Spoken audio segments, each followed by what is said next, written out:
Siyanibingelela nonke balaleli nani babukeli egameni lika Jesu Kristu oyinkosi nomsindisi ezimpilweni zethu. Siyanxusa kuzo zonke izindawo enilalele kuzo ukuba nithathe amabhayibheli enu nilalele ivangeli lombuso wezulu lapho kushunyayelwa khona ukuphenduka nokubhabhadiswa egameni lika Jesu Kristu. Kulabo abalalele emva kokulalela abafisa ukubhabhadiswa egameni lika Jesu Kristu, nalabo abanembuzo mayelana neBhayibheli, nalabo abanesambulo ufakazi, uJesu Kristu oyinkosi nomsindisi esekunikezile ufakazi ukuba uthule kuzo zonke izindlebe ezilalele ezimisele ukuza eqinisweni nasekugcweleni ngobufakazi bakho ukuba nixhumane nathi kule mniningwane esoyishiya njengamanje. Ngizoqala nge-email address ethi izwilenkosi.ujesukristu@gmail.com izwilenkosi.ujesukristu@gmail.com noma i-cellphone number noma i-WhatsApp number la ningakuxhumana nathi khona kuze nihlolisise imbhalo, nibuze yonke imibuzo eninayo, nithole nokuba nizobhabhadiswa kanjani. Imininingwane ithi 066 566 9265 066 566 9245 066 566 9245. Izintshumayelo ziyatholakala zonke ku-YouTube lapho ungahlala khona phansi uphethe iBhayibheli lakho ulalelisise uhlolisise nathi imibhalo engcwele. Ku-YouTube uzosearcha uthi Izwi leNkosi uJesu Kristu, Izwi leNkosi uJesu Kristu. Ungakhohlwa ukusubscribe, ungakhohlwa futhi nokupressa i-notification button ukuze ngaso sonke isikhathi uzoyithola izimfundiso eziphilileyo ezisiholela eqinisweni nasebungcweleni. Ungakhohlwa nokusharisha i-link nabo bonke abantu obaziyo, ikakhulukazi labo ohlanganyela nabo ngaso sonke isikhathi manihlanganyela nithi niyakholwa ukuthi uNkulunkulu udale izulu nomhlaba. Nifakazelana ukuthi uJesu Kristu uyinkosi nomsindisi ezimpilweni zenu nasemfundisweni enishunyayezwa zona, ukuze wonke umuntu ahlolisise imibhalo engcwele ngemibhalo engcwele.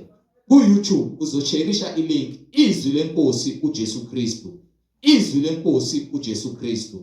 Ake sigobise amakhanda, sivala amehlo, sibonge uBaba wethu osezulwini ngalesikhathi samanje nokuba izwi lakhe liyona mbewu ekuyiyona ekumele ihlanyele emphefumulweni wethu, ingene silizwe ilizwi lakhe lisihole ngomoya nangeqiniso. Ake sivala amehlo, sigobise amakhanda. Baba wethu osezulwini, malingcoliswe igama lakho, umbuso wakho mawufike, intando yakho mayenziwe emhlabeni njengasezulwini. Usiphe namhlanje isinkwa sethu semihla ngemihla, usithethelela amacala ethu njengoba nathi sibathethelela bonke abasonayo. Ungasingenise ekulingweni, kepha usindise kokubi, ngokuba umbuso ungowakho namandla nobukhosi uJesu Kristu uyinkosi nomsindisi. Amen. Balaleli, yamukelana umfowethu uMhlengizondi ozobe sihola ngokwemfihlakalo yemibhalo, umoya ongcwele ekhazimulisa isibani sezwe uJesu Kristu oyinkosi nomsindisi, yena oyindlela neqiniso nokuphila. Sheshisani nithatha amabhayibheli sihambisane bangcwele. Amen. Amen. Enibingelela bazalwane egameni leNkosi uJesu Kristu umnini wadla. Siloke simbonga uNkulunkulu ngomusa wakhe wokusivusa ekseni sikwazi ukuthi sibone olunye usuku. Abanye bebefisa abalitholanga leli thuba ukuba isikhathi sokuphila kwabo emhlabeni siphelile.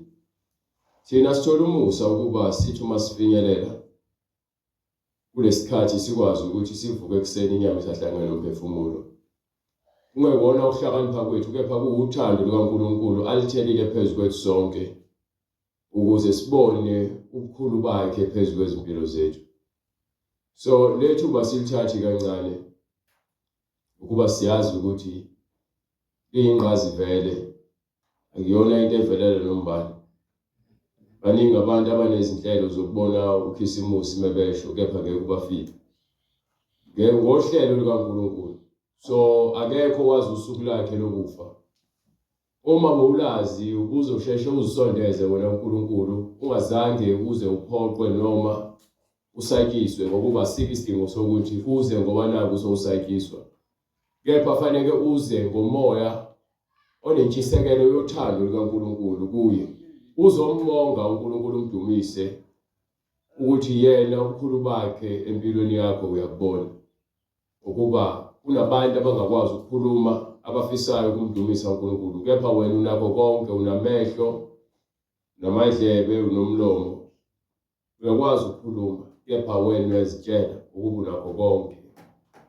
So uNkulunkulu lo kudalileyo usamboni ewutho ngenxa yokuthi wena kunezinto zakho empilweni yakho ozibona zibalulekile. Kepha-ke yonke into inesikhathi sayo, kuthiwa siyakuziphendulela kuyena ngosuku olubekiweyo esingalazi, ukuba uthi uyafika njengesela, afike agoqe izulu nomhlaba. Abanye-ke bathi-ke uNkulunkulu usekhohliwe, abanye bathi ngeke kwenzeke, abanye basekwenzakele. Kepha-ke uNkulunkulu emuhle yena uthi ekekho wazi icebo lakhe. Thina sikubonayo sikubona ngamehlo kwenyama, sikuzwa ngamehlo enyama, kepha yena usebenza ngomoya. Abantu abahamba noNkulunkulu nabezwa uNkulunkulu abantu abakholwa ngokomoya, ukuba izwi lakhe lingumoya elifuna abantu abazozwa izwi lakhe. Uthi uJesu uvumelani abantwana beze kimi ngokuba umbuso wabo umbuso wezulu ngowabo. Abantwana abancane ibona ababalulekile embusweni kaNkulunkulu, ukuba izwe nomhlaba esiphila kuwona njengamanje usuphambukile.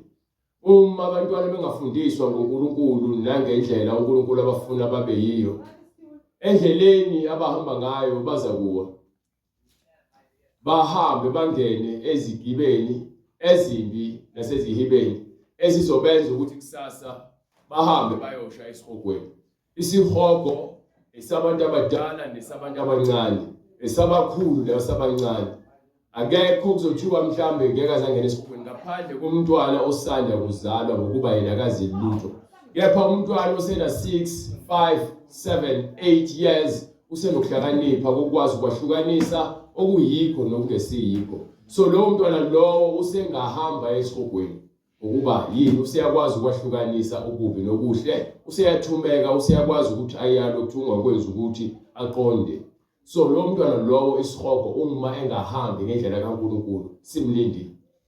Ngakho-ke uma ethi uJesu uvumelana abantwana beze kimi ukuba umbuso wezulu ngowabo. Umntwana omncane ufana necomputer esazofaka isoftware igcwaliswe ngolwazi. Uma umntwana omncane egcwaliswe ngolwazi olungalungile, lo mntwana lowo ekhuleni kwakhe uzoba mubi ayesihogweni. You understand? Baningi. Ngifuna incwadi yaPeter, incwadi yokuqala kaPetro, sahluko 2 kusukela kuverse 1.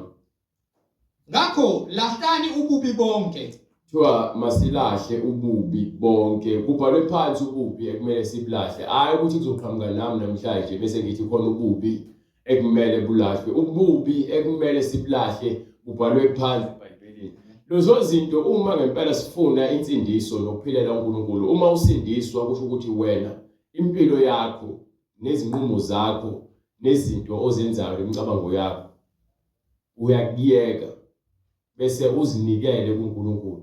Kunezinqumo esizithathayo, kunezinto esizicabangayo, kunezinto esizikhulumayo. So lezo zinto uma sesilazi izwi kaNkulunkulu ukuthi lona lithini, senza lokho kushiwa yizwi, ngokuba iBhayibheli akuyona incwadi yomuntu noma yabantu. Njengokuba ubona ukuthi uMoses unesikhathi sakhe bese kuba khona iminyaka ebalwayo engaphezulu kwa400 yak 800 uMoses esadlule emhlabeni. Le ncwadi isakhuluma ngobufakazi bukaNkulunkulu owasebenza kuMose. Bese kuhambe kuze kuyofika kubaprofethi bonke nabo bashiyana ngezikhathi futhi eziningi phakathi iminyaka. Sikhuluma ngeminyaka mhlawumbe 2 years, 3 years, sikhuluma ngo100 years, 400 years, 800 years, kuze kuzofika ku2000 years. Le ncwadi le ayiguqukeli mina, ayiguqukeli omunye umuntu. So le ncwadi le igcinwa abantu abahamba ngokumesaba uNkulunkulu, abafuna ukuphila ngayo, ayigcinwa abantu nje abafuna ukwenza amathanda. So uma wazi le ncwadi noma wena uthi ufuna uNkulunkulu ngoba sowuzwile ngaye, kepha uzazi izindlela zakhe, uNkulunkulu unendlela yakhe eyodwa.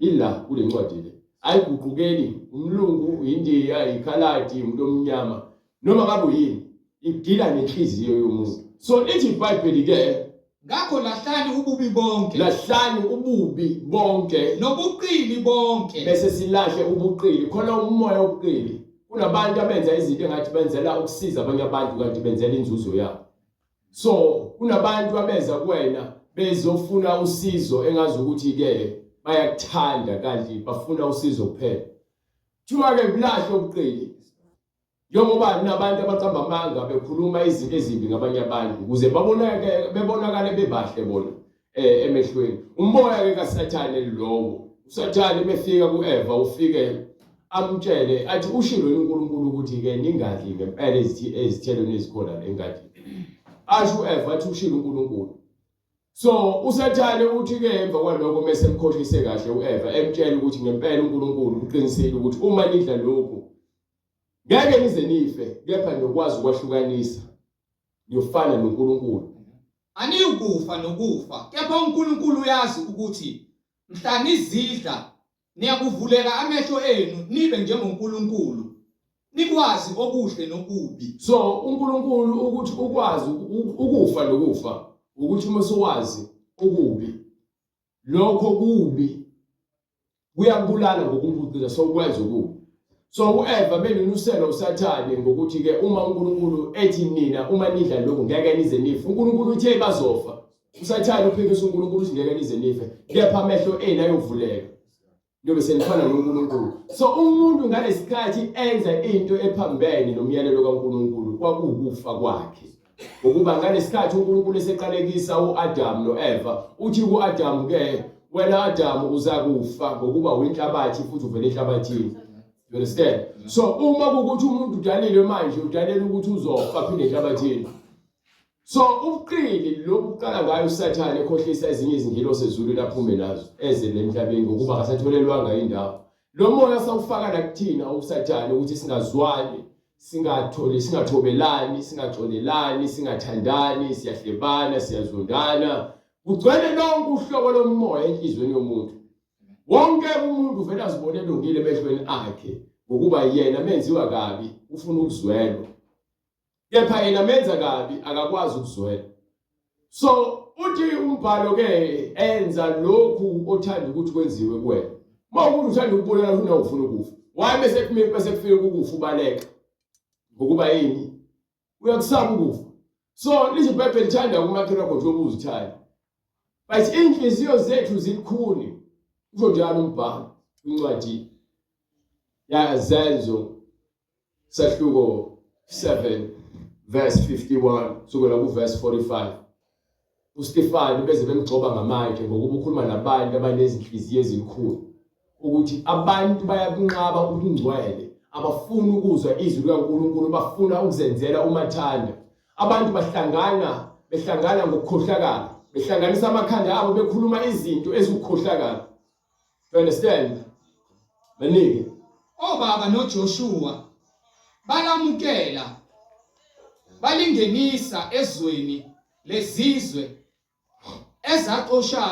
azixoshayo uNkulunkulu ebusweni bawo baba kwaze kwaba semihleni kaDavide owathola umusa ebusweni bukaNkulunkulu wacela ukufunela uNkulunkulu kaJakobe idokodo kepha kuSolomon owamakhela indlu kodwa ophezukonke akahlali ezindlini ezenziwe ngezandla njengokusho komprofeti ukuthi izulu liyisihlalo sami sobukhosi uNkulunkulu esimkhonzayo akahlali emathempelini engenziwe ngezandla akahlali ezindlini izindlu lezi lapho esihlanganyela khona thina mesimkhonza ngegama lakhe siyahlangana sifundisane ngemfundiso yakhe ilapho athi igama lakhe liyakuba khona kepha yena akahlali emathempelini enziwe ngezandla ngokuba izulu liyisihlalo sami sobukhosi izulu isihlalo sakhe sobukhosi lapho khona ahlala khona nomhlaba uyisinabelo sezinyawo zami emhlabeni lapho khona abeka izinyawo zakhe njengani indlu eniyakungakhela yona njengayiphi indlu engayakhela uNkulunkulu ayikho indlu esingayakhela uNkulunkulu isho inkosi kusho uNkulunkulu qobo noma yiphi indawo yami yokuphumula na so uNkulunkulu akuzeli akalali akaphumuli akakhathali isandla sami asikwenzanga konke lokhu na. Yena uwenze konke ngamandla akhe. Konke sikubonayo esikuzwayo ngokumoya siyawuzwa sobona. Izulu siyalibona, umhlaba siyawubona. Kwakhiwe uNkulunkulu ngamandla akhe, akwakhiwanga umuntu.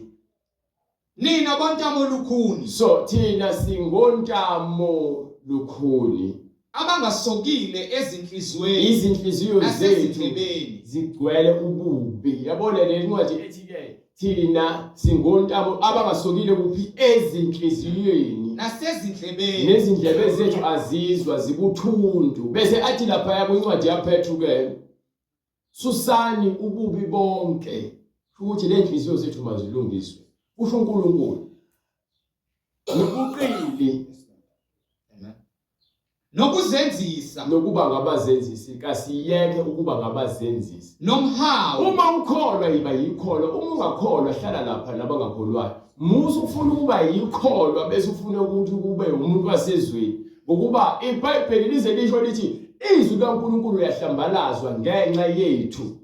Thina abantu abazibiza ngamakholwa. Ngapha siphila impilo esizibiza ngamakholwa, ngale siphila impilo yasezweni. You understand? Le mpilo leyo mase kufika umuntu othuke uwebizwa abizele kuphi ekuthiwa akazokholwa bese ethi hayi ngikholwe mina.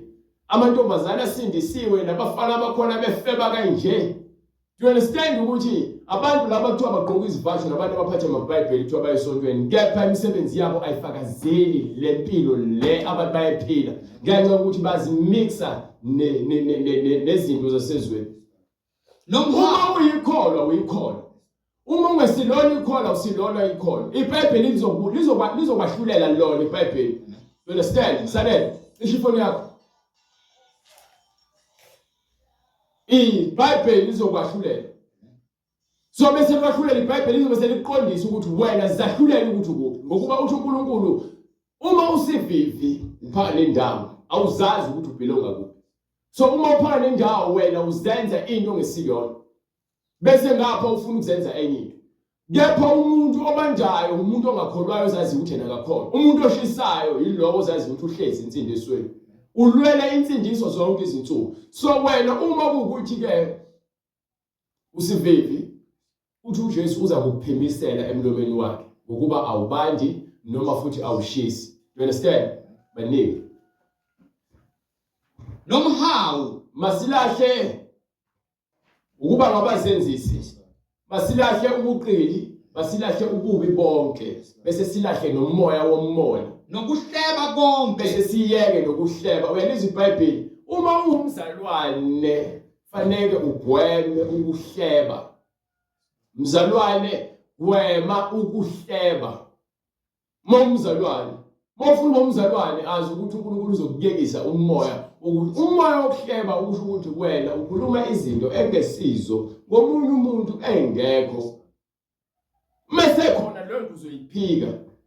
Ngokuba yini? Lelo kuyikhuluma uyisusela emoyeni umqamba umpenda lo muntu ukuthi abe mubi.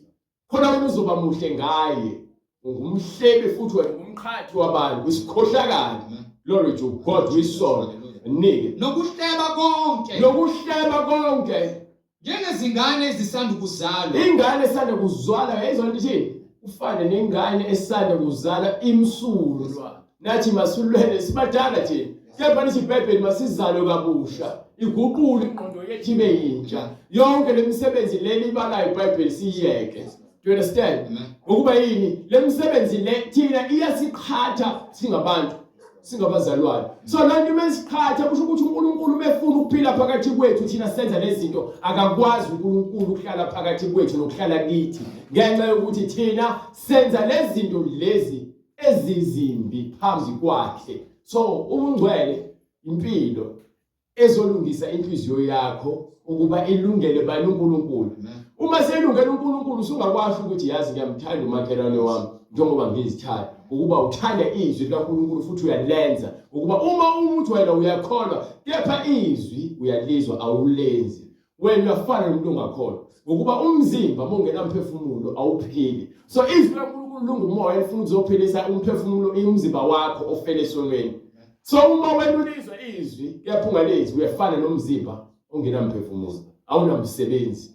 Baningi. Njengezingane ezisanda kuzalwa, So masifane nezingane, langazelelani ubisi silangazelele olugomoya, ukuncela ulwazi likaNkulunkulu lukamoya. olungena konakala, Alusoze labona, lolo lithenga esitolo liya-expire. Ufisho sethinini uya-expire. Zonke izinto ezakhiwe ngabantu bezibekela isikhathi esithize ziya-expire. Kepha ulwazi nemfundiso nomoya kaNkulunkulu awu-expire. Because lokho okuphilayo nalendlela le oyiyo kuzokuholela esiphethweni ozoba yiso egcineni. So uma uphila lempilo le efuna uNkulunkulu, wena uzoba umntwana kaNkulunkulu ngokomoya kuze kube sekupheleni komhlaba. Noma ufa ngokuthula ngokuba impilo yakho ayigcwalanga umoya ozohamba uyoshiswa esihogweni. Kunemoya esazoshiswa esihogweni. Yabona le moya ngichaze khona uzoyizwa kahle. Hlele into le. Yabona umoya wenkani uNkulunkulu akawufuni. Yabona umoya wemfakamo uNkulunkulu akawufuni. Ngeke azashise loyo moya, uzoshisa wena nomoya. Othatha lo mphefumulo wakho nenkani, awuthatha ayovalele esihogweni. Bese kufika isikhathi sokwahlulelwa. Wonke umuntu onomoya obufebe, inkani, ukuntshontsha, amanga, inkoshiso nenzondo nobuqili bazothathwa babophe ngabhande linye bayofaka emlilweni. Ukuba lithi iBhayibheli akungeni lutho okungcolile phambi kwaNkulunkulu, akuzi lutho olungcolile. Lithi ngaphandle khona izidakwa, izifebe, abathakathi, abenzi bemlingo, nabantu abaqamba amanga, nabantu abathanda nabantu abenza imlingo. Ngaphandle ezulwini nezinja, izinja likhuluma ngezinja lezi ezikhonkothana neminyango zithi ho. Likhuluma ngabantu abangakholwa, isikakhulukazi labo abangabafundisi. Ngoba kuthiwa ibona efuna ngabayakhonkotha. Kepha bona abakhonkoti ngokweqiniso. Ingakho lesi iBhayibheli ke abafundisi bakhona bayizinja ezingakwazi ukukhonkotha. Ezingamavila zijabulela uphuzo oludakwayo bese ziyabizana ziqoqana. Zithi ke asizeni sophuza namhlanje nakusasa mhlawumbe usuku uzophinde liqhubeke lifana. Baningi ukuze nikhule ngalo kube ngukusindiswa. Insindiso ke iqala ngokuthi uzwe izwi likaNkulunkulu bese lithola indawo enhlizweni yakho. Bese wena uyalangazelela, asikho isidingo sokuthi ngizokufukula ngikulande ngikuncenge ngiloke ngikutotosa nope. Wena mase uzwa ukuthi lento le oyizwile uyayifuna. Wena ke manje usebenzela ukuthi lento oyizwile iphile kuwena, uyenze njalo. Kusho manje wena usuyalangazelela ukuthi wena uphuziswe lo mthombo ongashi. Baningi Njengezingane ezisanda kuzalwa, langazelelani ubisi olungokomoya, yes, olungena konakala, ukuze nikhule ngalo kube ngukusindiswa. yes. Uma senenambithile nezwa ukuthi inkosi imnene, sondelani kuyo, iyitshe eliphilileyo. So uma sozwile ukuthi ngempela uNkulunkulu uyaphila, iBhayibheli lisho ukuthi landelwa uhambe uyolala. Lithi sondelani nize kuye. Sondelani kuyo. Uyidwala elingabhudluki. Uma wakhe kuye, wakhe endaweni lapho khona kungekho okungakunyakazisa. Kunemimoya eminingi eza noSathane ezezosibudluza kuphokholweni lethu. Khona umoya ukuthi uhlupheke, ungabi nakho ukudla, ungabi nazo izinto ezithize, uvelelwe izinkinga. Loyo moya ifuna ukuzokubudluza okholweni lakho. Thina sinqoba ngomkhuleko. Thina abantu abakholwayo sinalethemba lokuthi uma uNkulunkulu esevumile uzokwenza. Umuntu bephila uphila ngomusa kaNkulunkulu. Ngifuna understand lokho ukuthi wena awuziphileli. Yabo nje ubuyolala, awukazi uzidalela ukulala. Awukazi futhi uzidalela ukuthi ulambe.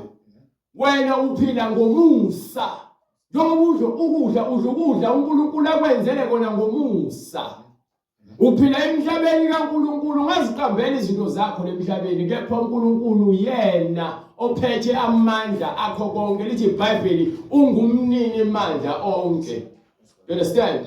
So la emhlabeni kele akekho umuntu oziphilela yena.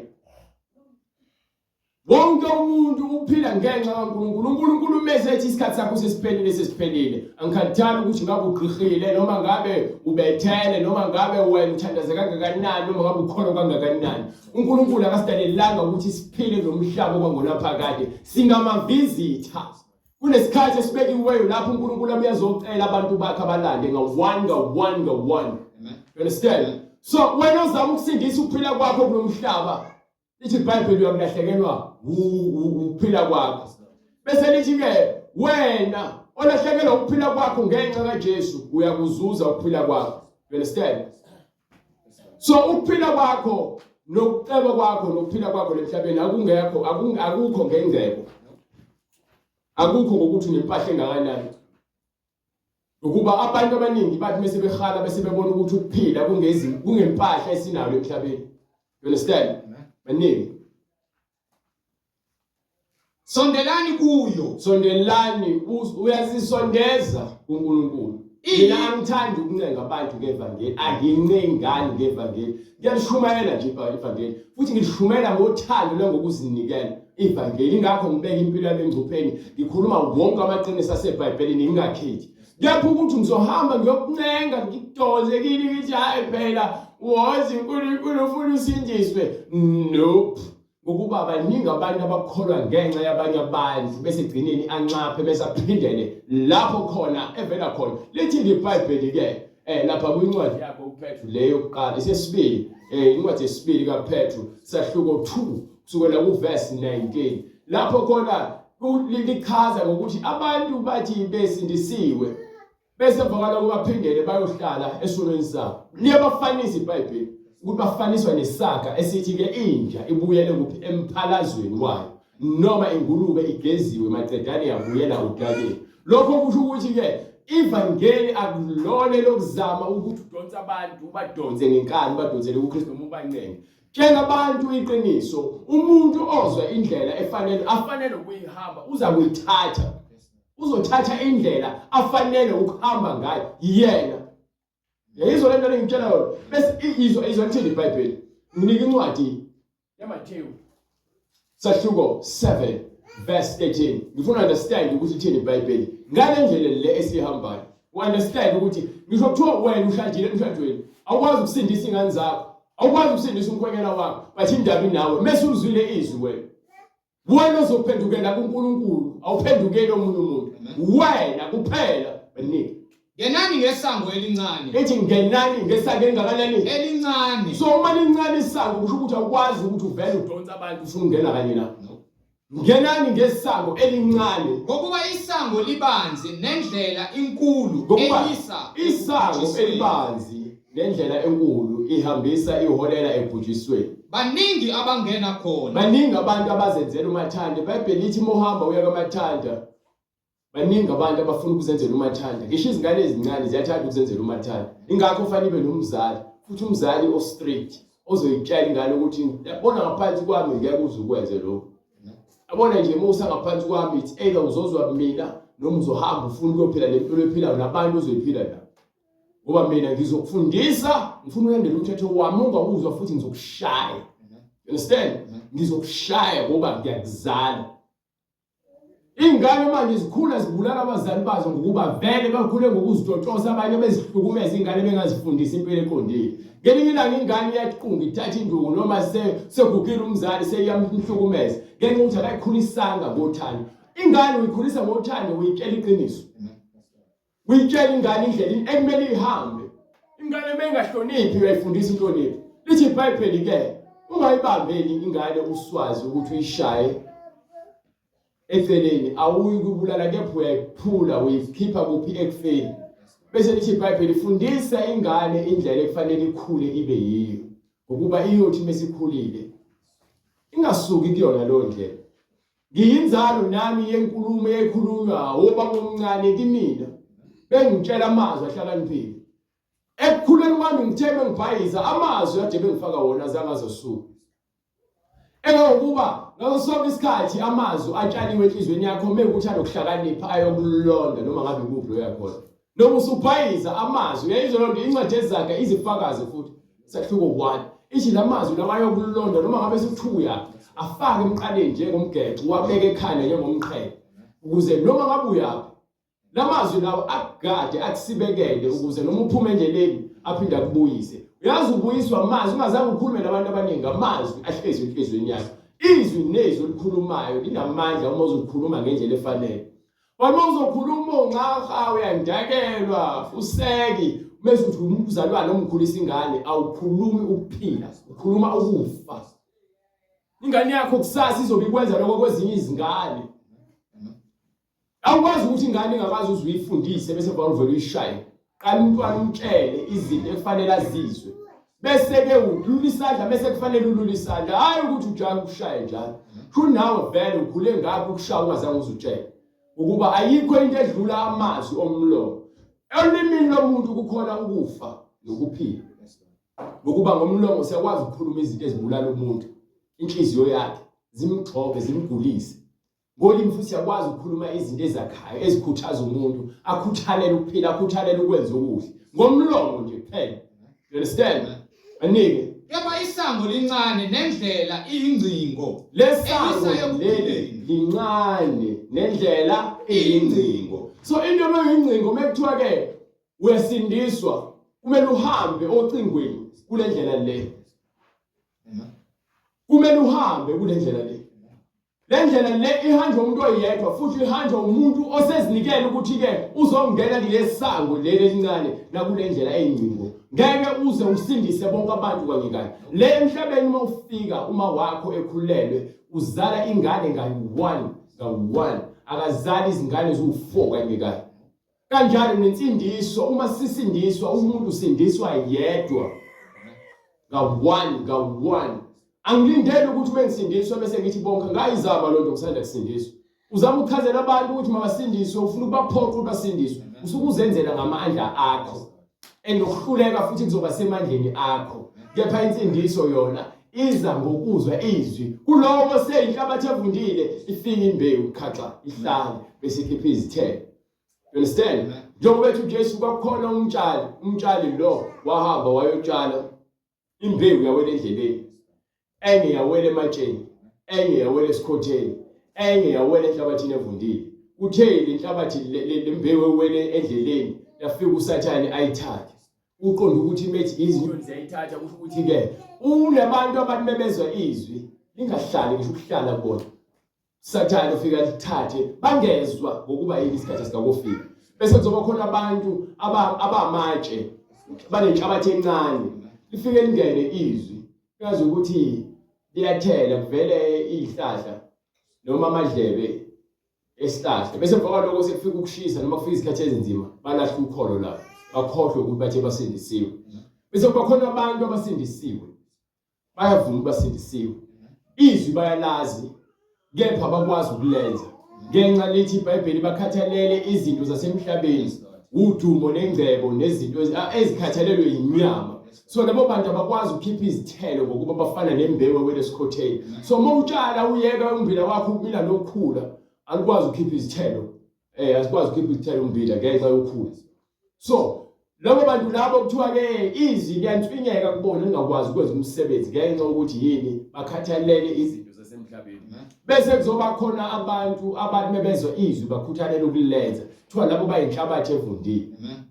So mina mengishumayela ke ngishumayela ukuthi yilowo nalowo ozwa izwi uma lithola indawo enhlizweni yakhe aliqonde bese anjani aliqonde athele impela bese athele izithelo ezifanele eziningi futhi izithelo akhulunywa ukuthi wenzani khulunywa ukuthi wena ukhona konke lento eshiwo incwadi kaPetru sahluko 2 elithi hlukana nalezi zinto lezi. So awuvele uhlukane nayo yonke into at the same time oqala ukusindiswa. Ufana nomuntu uma uyena ucadolo. Ngeke uvele ucadolo ususe wonke kanje. Uyawuchontula ngamanye.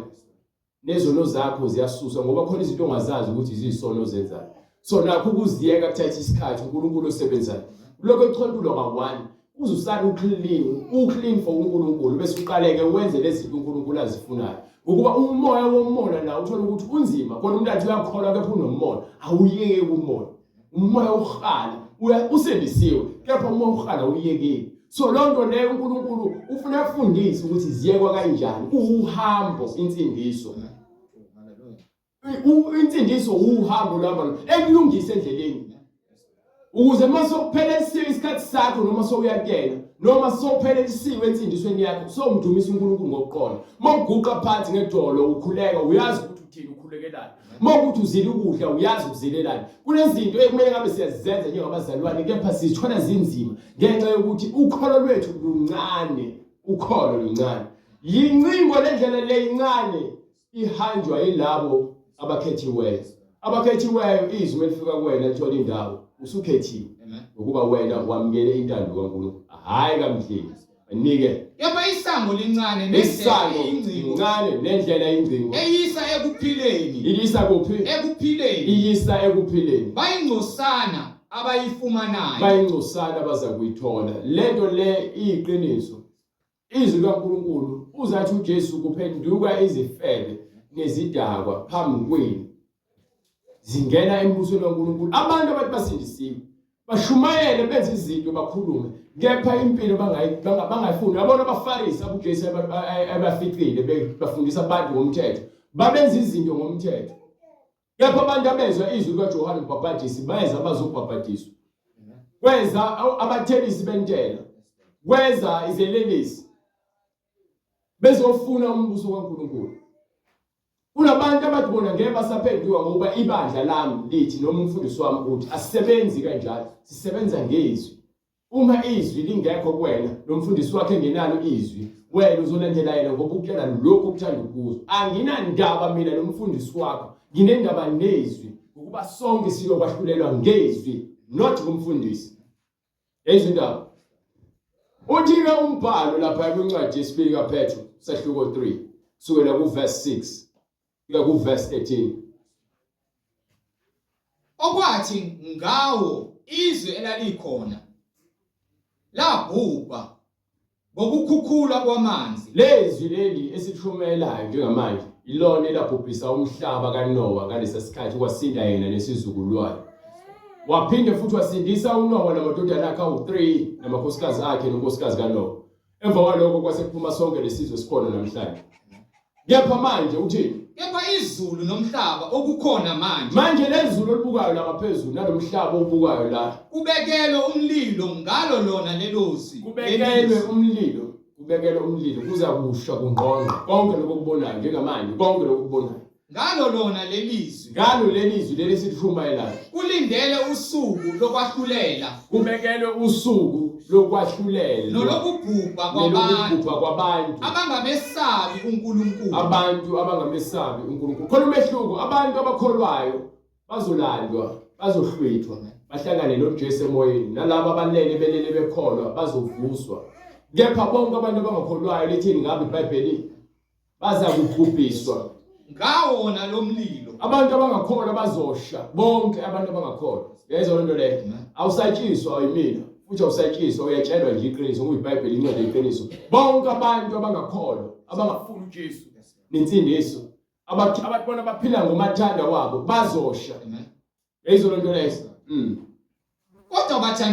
kodwa bathandekayo maningakhohlwa lento yinye yokuthi kuyo inkosi usuku lunye lunjengeminyaka eyinkulungwane enkosini usuku olulodwa lunjengeminyaka eyinkulungwane neminyaka eyinkulungwane injengosuku olulodwa inkosi ayilibali ngesithembiso sayo so uJesu akalibele ngesithembiso sakhe sokuthi umhlaba lo uza kushisa nakho konke okuphakathi njengoba abanye bethini kungukulibala bathi usekhohliwe kepha iyanibekezelela ngokuba uNkulunkulu unomusa nothando ubekezelela ububi bethu lemhlabeni engathandi ukuthi kubhubhe namunye kepha abaningi sebebhubhile bayakhola emlilweni kodwa ukuba bonke beze ekuphendukeni so labo abasele basanethuba usaphila usehlele emhlabeni usanethuba lokuthi wena uthole insindiso yezwa lonto leyo uze ekuphendukeni uvume amacala akho uvume ukuthi wena wambulala umakhelwane uyisoli vuma kuJesu uvume ukuthi wena uyisela futhi lento yenzayo ayikho yinhle uvume ukuthi wena ungumhlebi ukhatha abantu futhi lokho kwenzayo akukho kuhle uvume ukuthi ukuthi wena ke uyisela uyantshontsha lokho kwenzayo akukho kuhle ngokuba zonke lezi zinto ozenzayo angeke uthande zenziwe kuwena uvuma ukuthi uyisifebe uhamba ulala futhi wena uphile emkipitweni uvuma ukuthi wena wasikhipha isisu uvuma ukuthi wena uyisidakwa futhi uyixhwele uthanda ugwayi ungcolise ithempeli likaNkulunkulu uvume ukuthi wena awazi lutho ukuba bonke abantu abenza izinto ezimbi abazi lutho akekho umuntu ozothi uhlakaniphile ebelimaza umakhelwane lutho uvuma ukuthi wena usopolitiki okhohlakele vuma ukuthi ushiye umshado wakho wayoganga ngaphandle uphenduke uzovuma amacala akho kuJesu ukuba uJesu ufuna izinhliziyo ezilungele yena izwe ngcolile ngenxa yezinhliziyo zethu ezigcwele inkanuko yokukhohlakala nokubi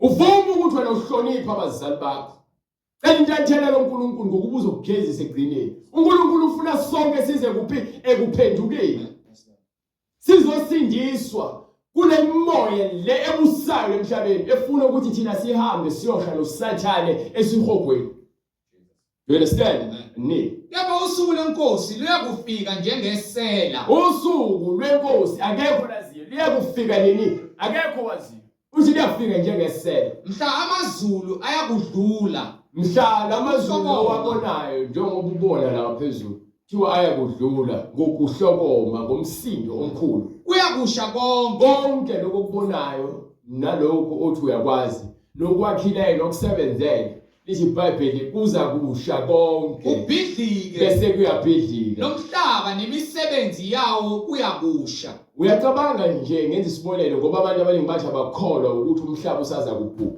wena uyabhubha wena mawukuthi wena uyabhubha uyafa mawufa kusho ukuthi understand ukuthi nawe uyawufa ayikho into ongayiphikisa lemhlabeni wena awazi lutho ingakho ngithi vuma ukuthi awazi lutho ngokuba uma uzofa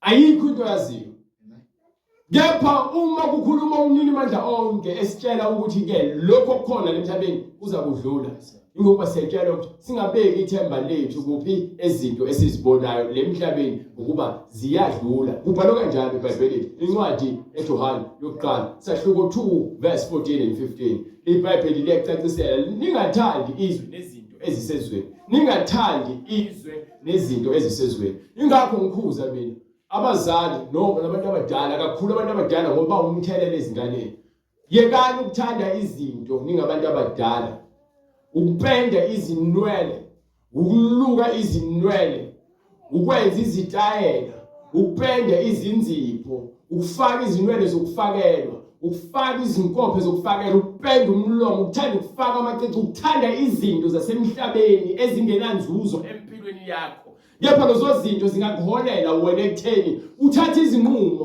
ukuze ube nalezi zinto wenza izinto ezingafanele ezizoholela ekufeni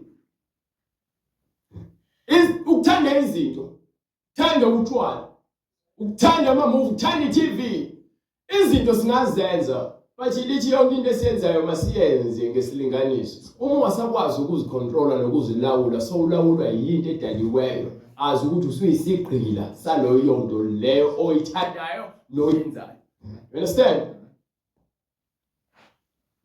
uyisigqila awukwazi ukuzicontrola ufana nomuntu owenza ama-drugs noma obhema ugwayi bengobhemile ugwayi uyanqangazela akafuni ukukhuluma uphathi wayikhanda uyolala uyavuka ngenxa yokuthi lento isiyambusa beke wabhema uzizwe ngathi uyaqala kakhulu ahleke nabantu ukusho ukuthi lento le kuyena isisidakamizwa esimcontrolayo akasakwazi ukuzilawula yonke into ekubusa enhlizweni yakho noyithanda ngaphezulu kwaNkulunkulu ithini iBhayibheli incwadi yokuqala kaJohane Bright sahluko 2 verse 14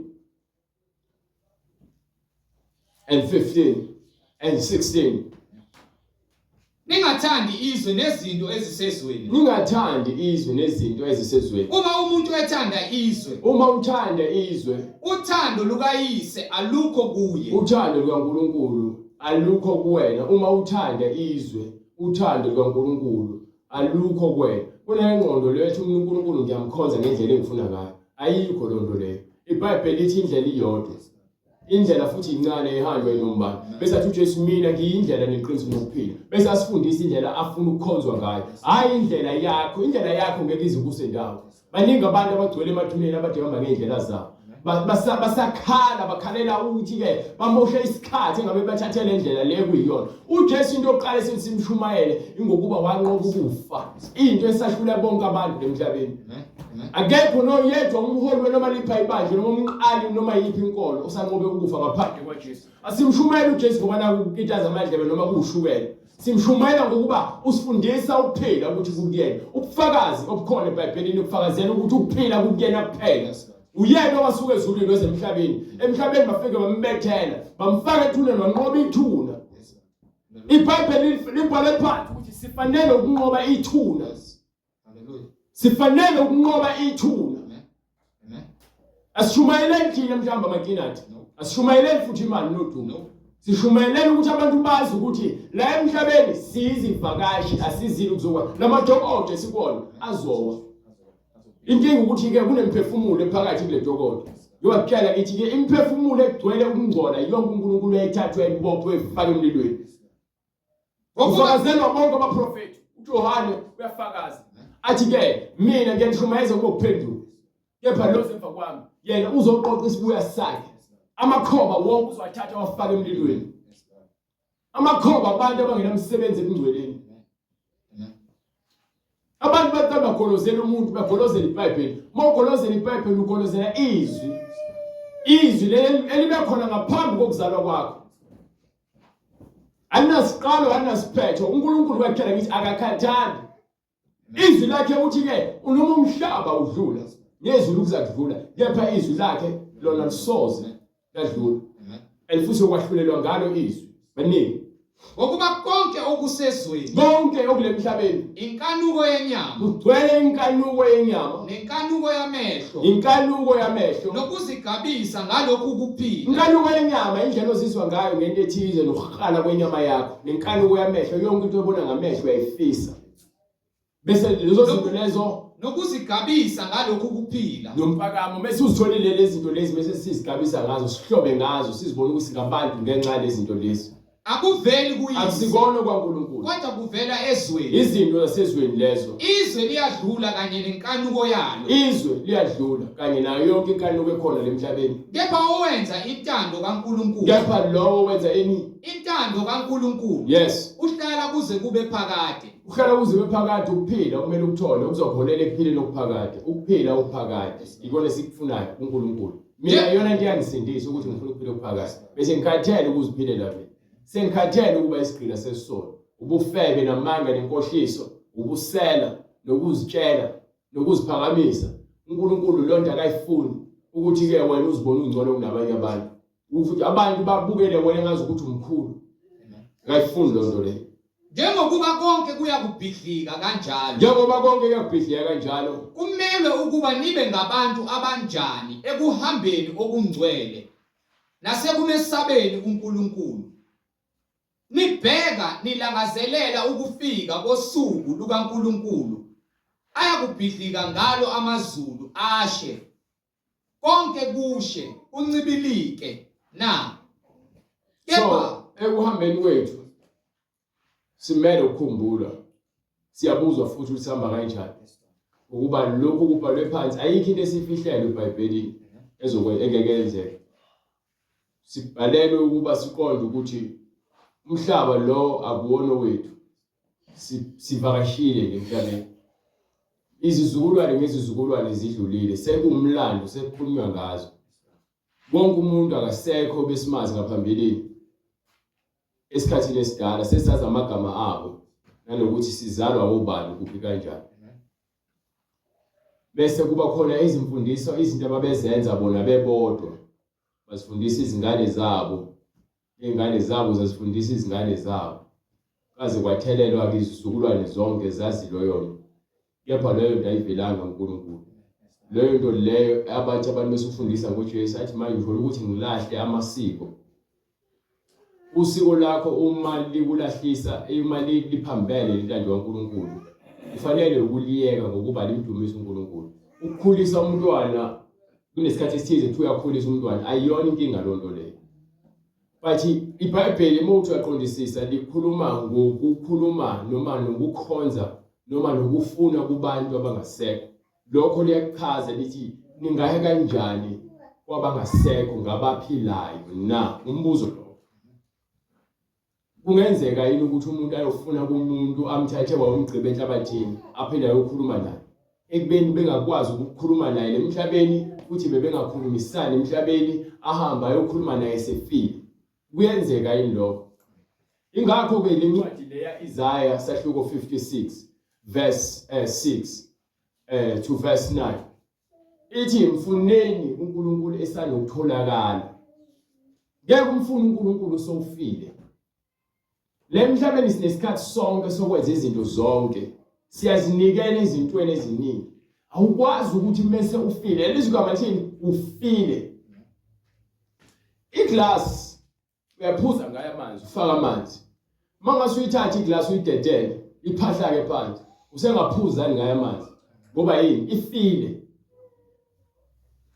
Ifile. Ngeke isaphila. Isimo sayo esisona sona ngeke sisaba khona. So incwadi le Isaiah sahluko 56 right verse 6 ithi nabezizwe hayi akuyona 55 verse 6 mfuneni uJehova esenokutholwa. Mfuneni uJehova, mfuneni uwena umele ufune. Usho uJesu ke ofunayo uyakuthola, ongqongqothayo uyakuvulela, lo ocelayo uyakuphiwa. Akhulunywe ngemali, akhulunywe ngokudla, ofuna ukuhlakanipha uzakuthola. Lobo ngqongqozayo eminyangeni kaJesu Kristu uyakumvulela. Lobo ocelayo uyakumnika ukuphila. You understand?